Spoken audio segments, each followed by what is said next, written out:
least. One criticism of the previous government was that they raised the climate change and then walked away from it. The government, after a very long interval, is starting to talk about a price on carbon again. They are. Why do we need it?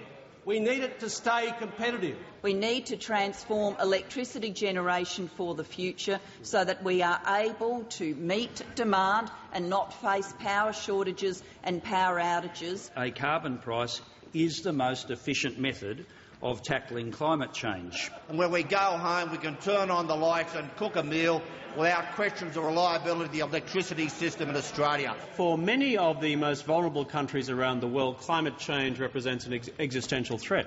Countries like... I find it remarkable that members would find this a matter of humour in this place. Mr Speaker, the opposition feels that the Foreign Minister has more to say and would like to move an extension of time of 2 minutes. And we're hearing that every time he gets on his feet.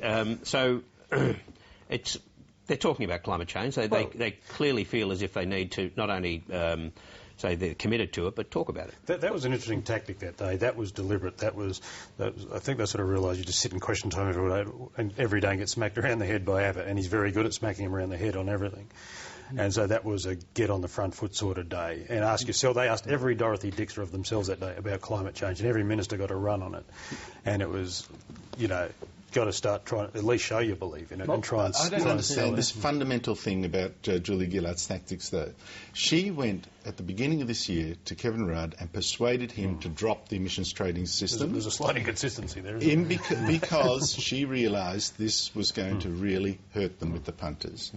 And yet, when she gets in power, she now recommits to it, or to a carbon price. Because what hurt them was dropping it. And there'll be a motion this week before the Parliament. After going through all that pain, why would you then put yourself in the same position? They're putting up a motion this week before the Parliament, which I think basically asks members to commit to the understanding that it's climate change is man-made.